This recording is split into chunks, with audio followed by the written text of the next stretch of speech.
Is this the weirdest weapon in all of Warhammer 40k? I'm going to say probably isn't, because there's like a million different weapons in this game, and I probably only know like half of them, but it's definitely up there.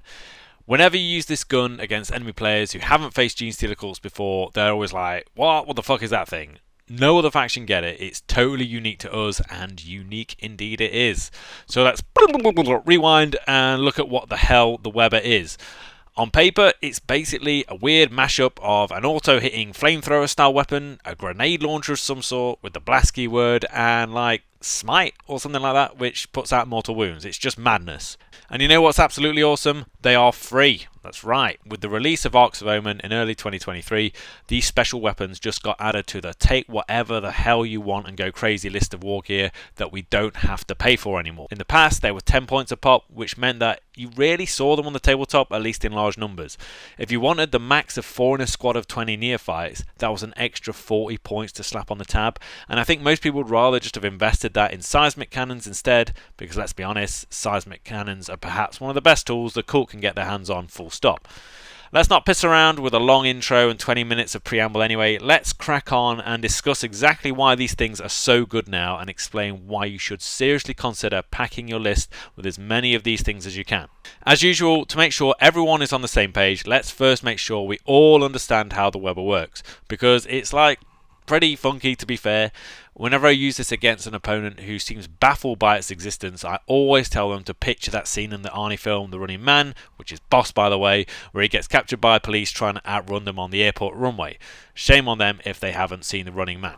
Anyway, starting at the start, it's a blast weapon with D3 shots, so that means that for each Weber you have to first determine how many hits you can make. Obviously, if you're aiming at a squad with 6 or more men, you can skip the D3 roll because it's just automatically 3 per Weber. So step 2, it's an auto-hitting weapon, like a flamethrower. So after you determine the amount of shots you can make, you don't have to actually roll to hit with those shots, they just automatically hit. You can't miss, so we skip that step. Step 3, the wounding step, doesn't work at all like any other weapon. This part is unique. I'm going to try and explain it as simple as possible. What we do is we look at the strength of the guys we're shooting at. So let's use an example. Gravis Marines, strength 4 is very common. We now roll the amount of shots we got and count up all of the dice that were higher than the strength characteristic of those guys. So in short, we're looking for 5s and 6s to beat a strength of 4.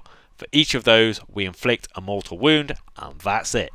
It's simple really, and being honest, absolutely fucking brutal against some armies. I mean most armies. Because we don't give a shit about the save. You're in Terminator armor? Don't care. Here, have loads of mortal wounds.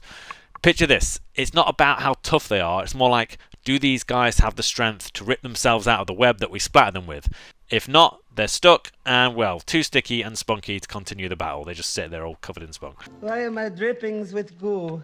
If you're still not convinced, let's consider all of these things. Number 1, the cost. Let's do the math. If we have 4 Webers in a squad of 20 neophytes, that's a max of 12 shots with blast. 3 and 3 and 3 and 3.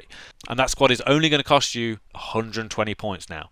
In Arcs of Omen, we can field 12 neophyte squads, and that will come to only 1,440 points. That's 240 troop models carrying 48 Webers. That's potential to put out a max total of 144 mortal wounds in a single shooting phase. Tell me any other army that can do that. 144 mortal wounds. Of course, you won't get that many, but put it this way. If you like thinking of it in mathematical terms, if you're fighting mainly Marines or anything with strength 4 like Necrons, that's a 1 in 3 chance of each shot getting a mortal. Statistically speaking, that's like what, maybe 50 mortal wounds, assuming you're maxing the blast part. That's still insane. Number 2, flexibility. It's an assault weapon. You can advance and fire this weapon to your heart's content without having to worry about crossfire or exposed or any of that complicated shit, because it doesn't matter. It always hits, and its wounding mechanic is totally independent, so go crazy. Number 3, creed support. You can basically use the Weber in any creed without really thinking, is this really suited to it? Because again, it's totally standalone. The only one that really benefits it is Bladed Cog, who get an extra 3 inch to its range, so that's 21 inch range Webers. That's pretty nice. Same goes for character support. You don't need a Primus or anything like that to make sure it gets rerolls or whatever. Number 4, we discussed using it against Marines and similar, but now think about using it against light infantry. I'm talking Astra Militarum, Eldar, Drakari, Sisters of Battle, Mechanicus, Demons, Tau. They've all got infantry with a strength of 3. So that ups your chances of a mortal to a 4+, which is basically a 50-50 chance. That's insanely good odds. I'd go as far as to say a bit unfair, considering you're also going to be pumping out a ridiculous amount of shotguns or whatever else too. Number 5, they're great for getting crossfire for other squads because they're just like flamers. You're going to get loads of auto hits to add to your tally. Number 6, they don't give a shit about your opponent being in cover, totally irrelevant, or if they've got a -1 to hit or anything.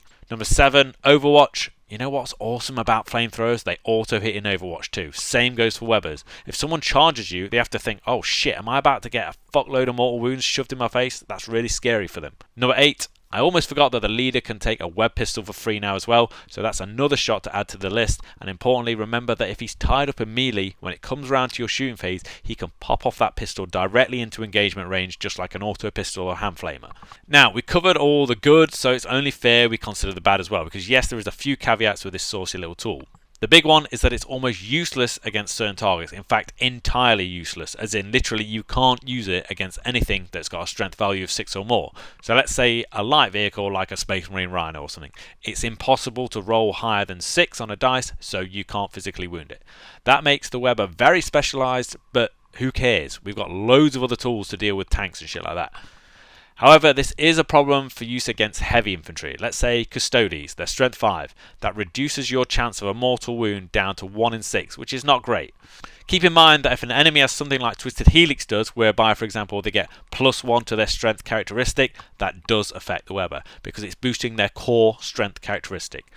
The same would apply if they're under the effect of a psychic power that boosts them, or again, if they're orcs currently doing a war, they will have +1 strength too. However, don't let an annoying opponent mix you up, because this happened to me a few times. They try and convince you that, say, if the model is equipped with a melee weapon that increases or doubles the strength, like a power claw, they might say that this affects the Weber. That's total bollocks. It's nothing to do with the weapons that any of their models are equipped with. It's just the core strength characteristic and anything that specifically modifies that. Another thing to keep in mind that applies to orcs most commonly, but I'm sure there's other units out there, is that we have to reference the highest strength value of any models in the target unit. So for example, with the greenskins, the squad leader, known as the Knob, always has strength 5, whereas the rest of the boys will be strength 4 probably. So basically, since the Knob is always the last one alive, well, typically, that squad may as well be all considered as strength 5, or even therefore, during a war, they're going to be strength 6. So that's not great.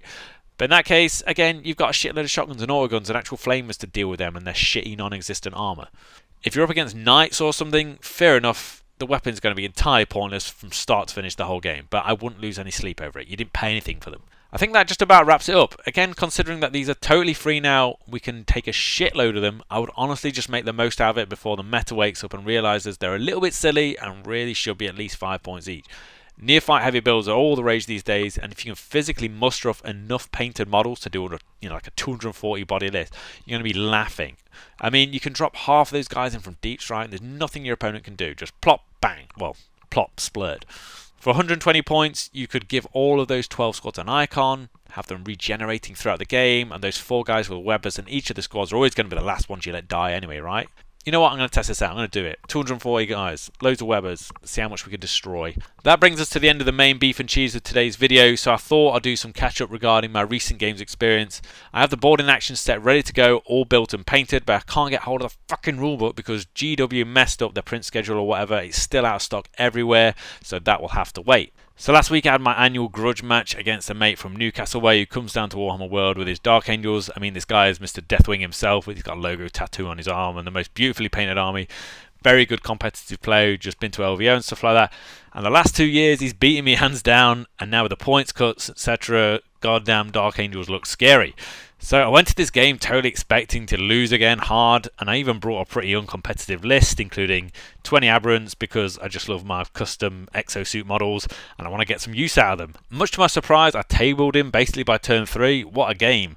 He went first and shoved everything at me, including shitloads of Ravenwing bikes, and then sadly my first turn counter assault was underwhelming, but it did pin him back into his side of the board, and that's what he struggled with. In his words, he never ever gets pushed back that fast or that suddenly on all fronts, and that's one thing my Twisted Helix army does very, very well. I can get the entire force up in the grill as soon as possible. I even used They Came From Below on a 15-man Acolyte gang with drills, that's right, not on pure strains, and so when his bites came screaming forwards at the start, they just shifted to the side, behind cover, and then in my turn they just walked back around the corner, drilled them into mush, and then dipped back into underground for turn 2. True man of the match was my Sanctus though, who blew Azrael's head off with the neural overload stratagem, causing him to perils and splash damage models all over the surrounding aggressors and other marines that he was providing an invuln for, which was very satisfying. Even managed to max out Sabotage Critical Location. I know this secondary objective seems like a trap, but if you can clear out the enemy and get them off the bomb market even by turn 3, you're probably going to score it with whichever troops you can rush onto it afterwards. Don't take my word for it though, honestly, I'm not the most competitive player ever, so that's just my experience. Anyway, that's all for today, so stay tuned as I may finally get around to posting some of my other shit that I've recorded. I'll be specifically covering the idea of using They Came From Below on an Acolyte gang, as it's worked for me really well in 3 consecutive games now, so I want to open that up for discussion. Anyway, I'll see you soon, guys.